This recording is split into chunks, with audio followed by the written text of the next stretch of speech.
Olá, seja bem-vindo a mais um programa de Cara Limpa com Marcos Cunha. Hoje nós vamos falar sobre o programa Recomeço do Governo do Estado de São Paulo. Para conversar sobre o tema, recebemos a coordenadora de políticas sobre drogas da Secretaria de Desenvolvimento Social, Gleuda Apolinário. Gleuda, é um prazer recebê-la em nosso programa. Prazer é todo meu, Marcos. Muito obrigada pelo convite. Gleuda, como funciona o programa Recomeço? O programa Recomeço ele foi criado no governo Geraldo Alckmin para atender e trabalhar a questão da dependência química no nosso estado. Então ele funciona como um processo para tratamento, para acolhimento das pessoas. Quem precisar de ajuda, nós temos o programa Recomeço hoje, que oferta vagas para essas pessoas para um acompanhamento ou para um tratamento mais intensivo. Ele funciona só aqui na cidade de São Paulo ou em todo o estado de São Paulo? Ele é no estado de São Paulo, né? Nós começamos o programa na cidade de São Paulo, no Centro de Referência de Tabaco e Outras Drogas, que é o CRATOD, na região da Luz, quando começou o programa. E como é que começou o programa lá? Lá foi ofertado serviços para essas pessoas que procuravam ajuda para parar com a dependência química e para fazer um tratamento. Então essas pessoas entraram num processo de recuperação e um processo de acompanhamento. Então o programa começou em São Paulo, na cidade de São Paulo, mas hoje nós temos unidades espalhadas pelo estado para fazer esse atendimento. Ele começou ali na região da Luz intencionalmente para tentar combater a Cracolândia? Na verdade, o grande desafio do programa Recomeço é trabalhar a questão da Cracolândia, né?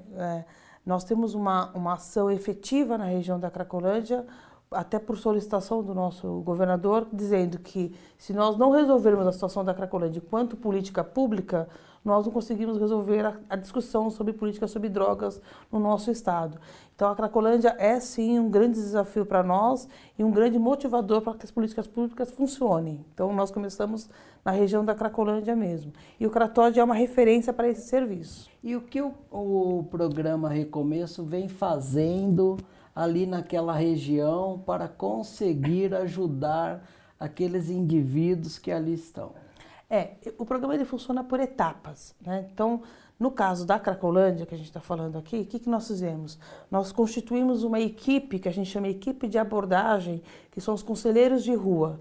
São pessoas que vão abordar as pessoas que estão ali na região da Cracolândia para convidá-los a fazer parte de um tratamento onde essa pessoa possa ir para um processo de recuperação. Então, esse processo do convencimento é o diálogo e a aproximação de vínculos que é criado com essas pessoas, que é uma equipe que fica lá na região da Cracolândia durante o dia todo, início da manhã até 7 horas da noite. Outra ação que nós fizemos ali, nós criamos uma tenda, que seria uma tenda de atendimento, que a gente chama Rua Recomeço, onde as pessoas podem procurar aquele espaço que elas queiram fazer o acompanhamento, queiram fazer todo um processo de transformação deles, a saída para a rua, para ir para um tratamento, eles frequentam essa tenda, que é esse espaço aberto a eles. Lá eles podem tomar banho, lá eles podem conversar com os nossos terapeutas, eles fazem um acompanhamento ali até eles se convencerem que ali não é o melhor lugar para eles ficarem. E além disso, nós criamos um prédio, né, que chama Unidade Helvétia, que fica na própria Rua Helvétia. Nessa Unidade Helvétia é uma unidade, um prédio de 11 andares, que é uma unidade que faz com que as pessoas frequentem aquele espaço como espaço de convivência. Então, são os primeiros cuidados com essas pessoas. Cuidado com a higiene pessoal. Então, as pessoas vão lá, tomam banho, trocam de roupa, fazem o cabelo, fazem a barba, né? As pessoas passam um período do dia ali, fazem atividades interativas, oficinas com os nossos educadores, para se convencerem de que ali não é o melhor lugar para eles ficarem. Então, a partir daquele momento que eles estão fazendo esse acompanhamento, que a gente chama de acompanhamento de convivência, que é uma linha de reduzir os danos a eles, então, uma linha da redução dos danos a eles, essas pessoas são convidadas a entrarem num processo de tratamento. Aí sim, eles vão até o CRATOD, lá tem uma equipe multidisciplinar que faz toda uma entrevista, um acompanhamento com eles. Dependendo do caso e dependendo da gravidade da dependência química, né, que a pessoa está submetida, ela passa para uma equipe de avaliação clínica, que é o médico, né?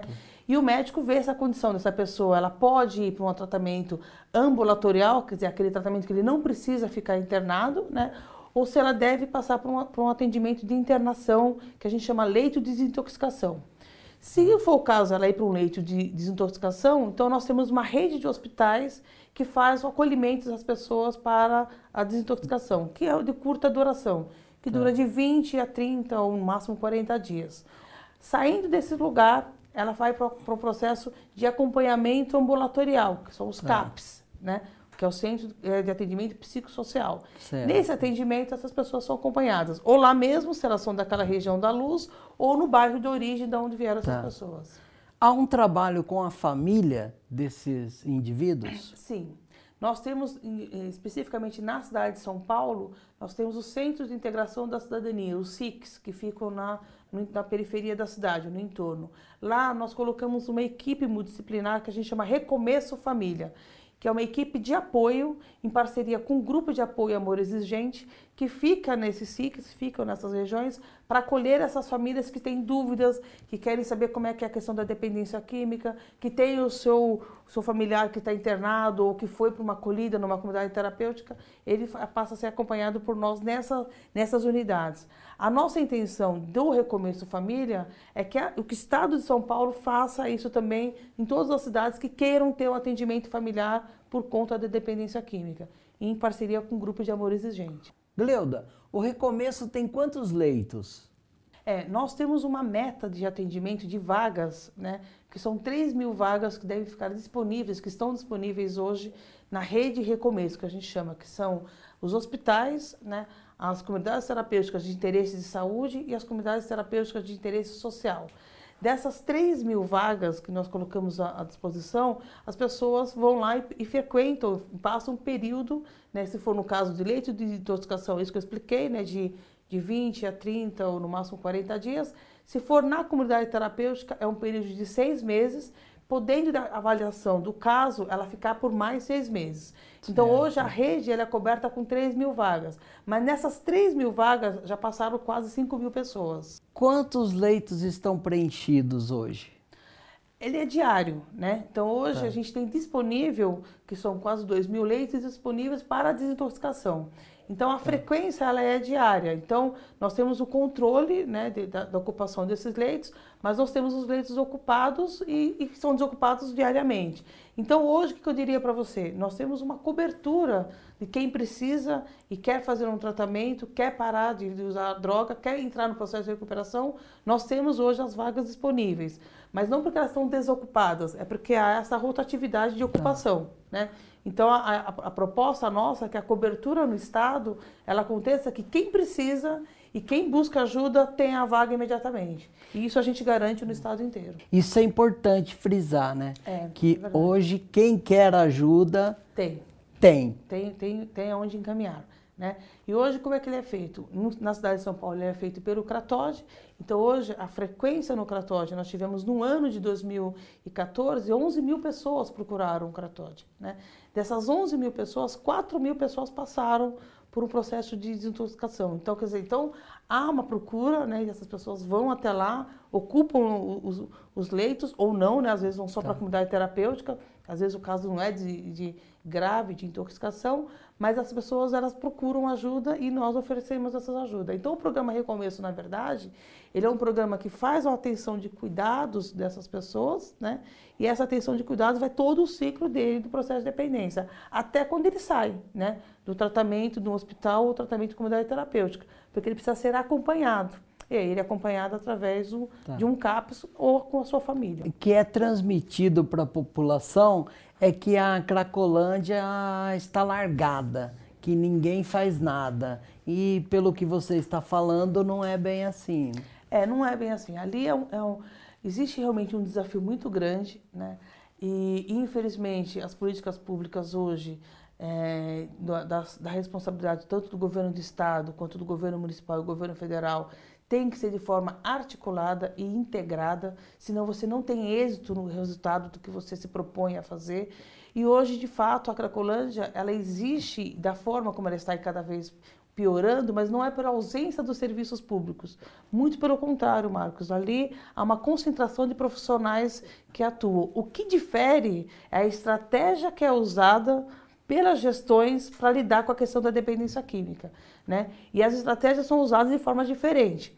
Então, o que eu quero dizer com isso? Enquanto nós, Governo do Estado de São Paulo, através do programa Recomeço, a gente coloca a região da Cracolândia como prioridade para a oferta de serviços, para as pessoas saírem de lá, né? Você tem o governo municipal fazendo o oposto, né?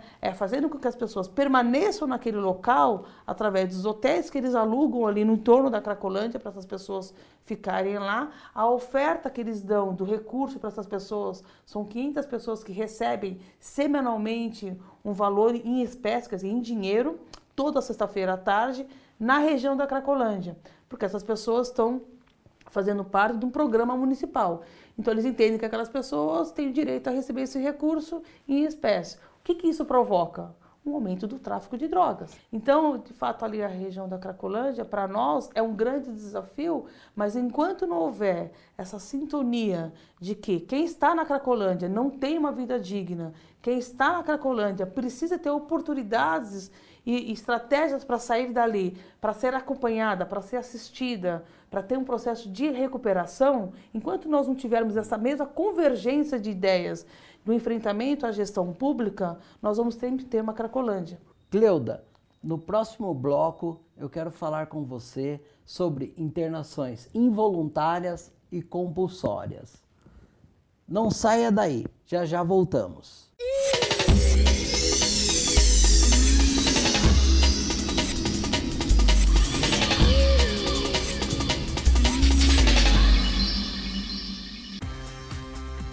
O Hospital Santa Mônica possui 3 especialidades: geriatria, psiquiatria e uma ala exclusiva para tratamento de álcool e drogas. Além das internações particulares, o Hospital Santa Mônica aceita vários convênios médicos. Conheça o site hospitalsantamonica.com.br ou ligue 11 4668 7455. A FEBRACT, Federação Brasileira de Comunidades Terapêuticas, apoia o programa de Cara Limpa com Marcos Cunha. Você sabia que o apresentador Marcos Cunha realiza palestras em empresas, escolas, clínicas, hospitais e muitos outros lugares? Contratar é muito fácil. Envie e-mail para imprensa@decaralimpamarcoscunha.com.br ou entre em contato pelo telefone 95939-3239. Agende a sua. Eu, Dexter, e a minha produtora Oitavo Anjo também apoiamos o programa de Cara Limpa com Marcos Cunha. Paz.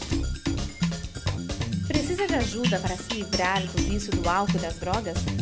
Entre em contato através do nosso site decaralimpamarcoscunha.com.br ou pelo e-mail marcos@decaralimpamarcoscunha.com.br.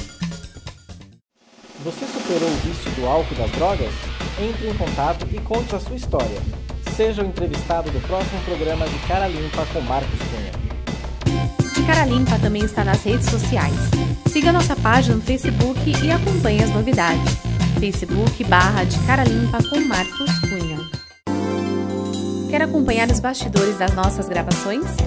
Siga nosso Instagram, @De Cara Limpa com Marcos Cunha. Inscreva-se em nosso canal no YouTube e receba os programas em seu e-mail.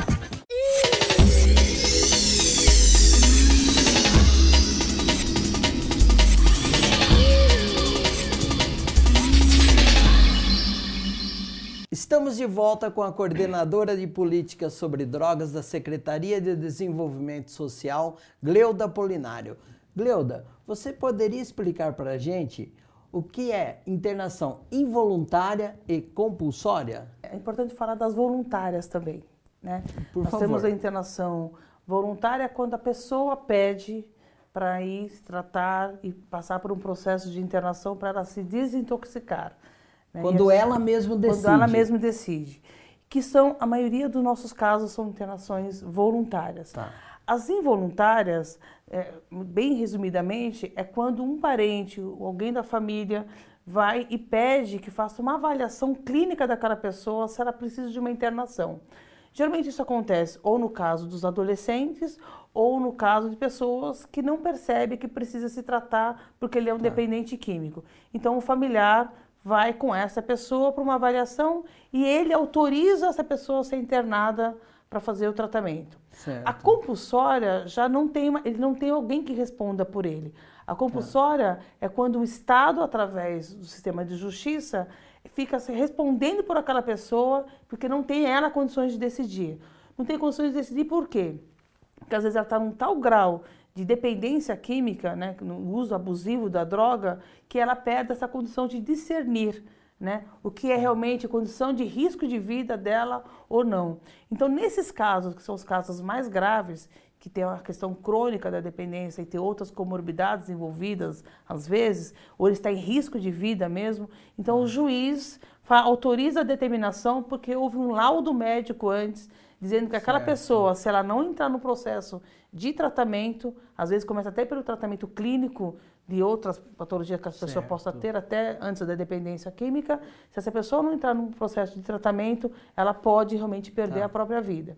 Então o juiz, a partir daquela informação, daquele laudo, ele autoriza o Estado a receber essa pessoa e fazer o tratamento. Voltando na involuntária, a pessoa tem que ir com o indivíduo até o CRATOD ou ela pode ir sozinha e o CRATOD faz todo o procedimento e vai buscar o indivíduo?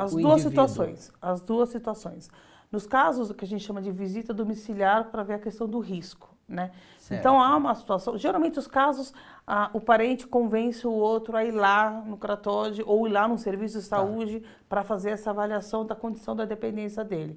Mas quando a situação é muito grave, onde essa pessoa ela não aceita que ela é um dependente químico, ela fica agressiva, ela coloca em risco a família, então a família pede a ajuda do Estado através dos serviços de saúde para ir lá fazer a visita domiciliar. Nessa visita, geralmente vão os profissionais da área da saúde, né, para conversar com essa pessoa, para entender essa pessoa na condição da dependência química dela. Isso não é a força, né? Isso é uma condição que a pessoa entende do processo que ela é um dependente químico. Porque ali tem um psicólogo, tem o terapeuta, tem o médico psiquiatra, às vezes acompanha, o enfermeiro, então uma equipe que acompanha. Esses casos são poucos casos que a gente faz dessa forma de ir no domicílio. A gente só vai realmente quando as pessoas, por exemplo, a mãe é idosa, está sofrendo ameaças, há uma situação de risco para a própria família permanecer com a pessoa dentro de casa nessas condições. Então esse relato ela faz no atendimento que o familiar vai no CRATOD ou num outro serviço de saúde, mas estou falando aqui especificamente na questão do CRATOD. Quando a equipe avalia que de fato não precisa ir lá e conversar com essa pessoa, geralmente eles convencem essa pessoa a ir para um tratamento. Né? Quando eles não convencem essa pessoa para ir para o tratamento, aí é feita uma ordem judicial. Né?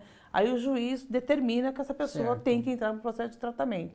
Mas os casos que são esses casos dos involuntários, geralmente é um familiar que autoriza a pessoa a ser internada. E a pessoa vai espontaneamente. Aí já não são internados em qualquer lugar, são lugares específicos. São. E o governo tem quantos leitos para este modelo de internação? Nós temos no programa, são 3.000 vagas distribuídas entre leitos de desintoxicação, nós temos as comunidades terapêuticas de interesse de saúde e as comunidades terapêuticas de interesse social. As comunidades terapêuticas de interesse social, nós temos disponíveis hoje 983 vagas. Né? Que é de interesse social. As comunidades terapêuticas de interesse de saúde, quer dizer, que tem que ter uma equipe médica que acompanha o tratamento daquela pessoa, mesmo que seja no processo não de internação, mas de acolhimento em comunidade terapêutica, são mais ou menos umas 790 vagas. E o restante dessas vagas, que chega a ser 1.000, quase 2.000 vagas, ficam especificamente para leito de desintoxicação.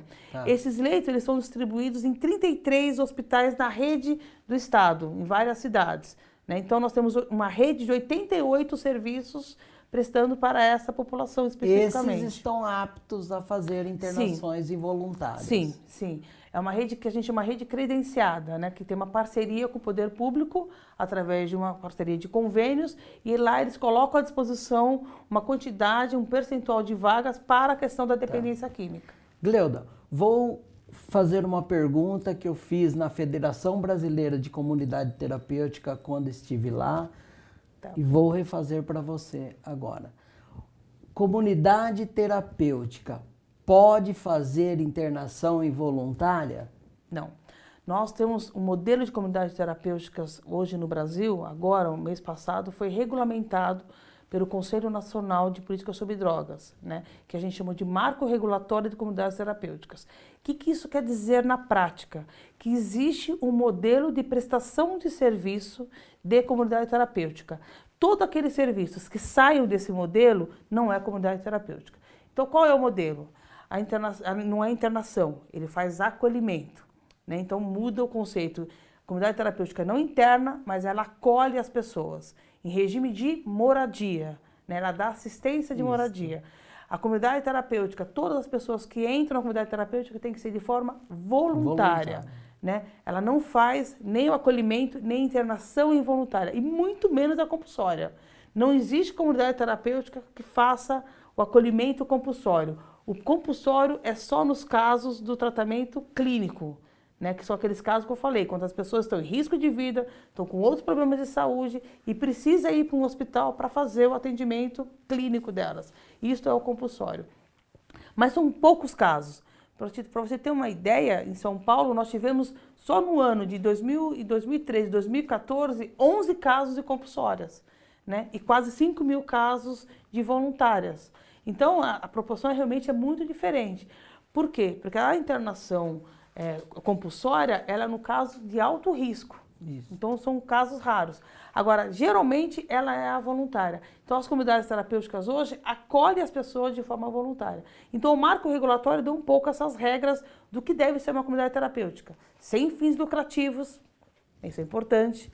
A comunidade terapêutica, ela tem que ter a previsão terapêutica do atendimento. Então a pessoa tem que ter autonomia para cuidar da pessoa ali dentro, para ela fazer as atividades diárias, para ela ter um processo de acolhimento, de reinserção com aquela pessoa. Tem que ter a abertura para as pessoas reconhecerem e visitarem a sua comunidade ou a sua família, né? Então, o processo da comunidade terapêutica, ela entra como um serviço de acolher essas pessoas e preparar essas pessoas para que elas voltem à comunidade, voltem à sociedade de uma maneira mais biopsicossocialmente organizada. Então, esse é o modelo novo de comunidade terapêutica que o Brasil começou a adotar a partir de agosto de 2015, com o marco regulatório que deu as regras do que deve ser uma comunidade terapêutica. Gleuda, para encerrar, a Cracolândia tem jeito? Sim. Eu poderia dizer assim, que todos os espaços públicos, que a gente chama cenas de uso, como a Cracolândia, tem jeito. Mas o que depende disso?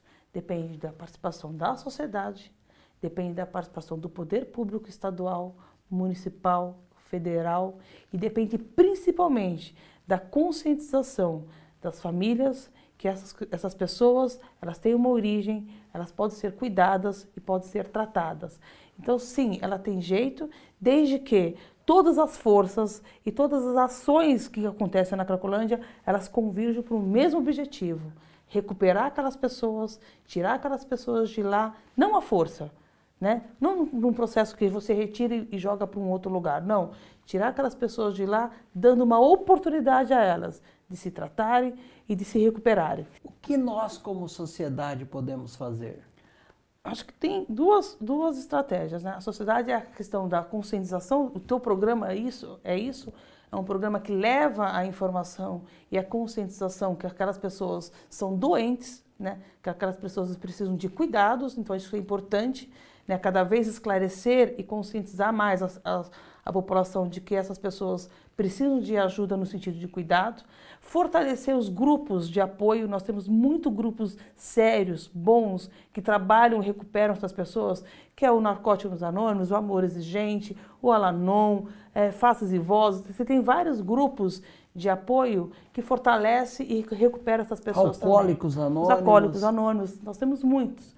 Então, a sociedade consciente, bem informada e orientada, ela consegue fazer o papel dela no encaminhamento dessas pessoas. Muitas famílias que estão nos escutando aqui não sabem nem onde procurar ajuda, né? Falam, bom, eu tenho um problema dentro da minha casa, aonde eu vou?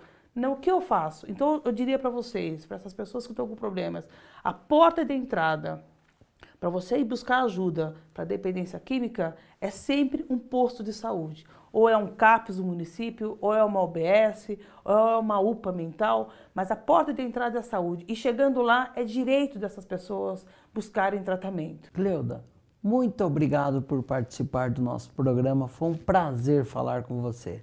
Eu que agradeço, me coloco à disposição o nosso governo do Estado de São Paulo, a Secretaria de Desenvolvimento Social, através do nosso secretário, né, Floriano Pêssaro, e realmente nós estamos aqui para construir uma política nova e o reconhecimento de que essas pessoas estão precisando de ajuda. Eu que agradeço por essa oportunidade.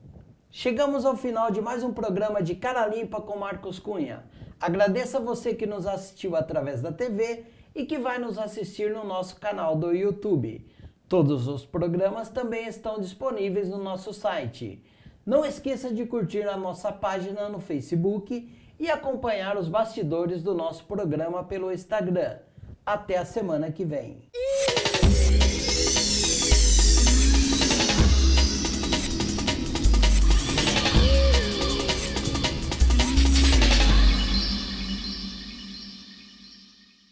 Você sabia que o apresentador Marcos Cunha realiza palestras em empresas, escolas, clínicas, hospitais e muitos outros lugares? Contratar é muito fácil. Envie e-mail para imprensa@decaralimpamarcoscunha.com.br ou entre em contato pelo telefone 95939-3239. Agende a sua. De Cara Limpa também está nas redes sociais. Siga nossa página no Facebook e acompanhe as novidades. Facebook/De Cara Limpa com Marcos Cunha. Inscreva-se em nosso canal no YouTube e receba os programas em seu e-mail.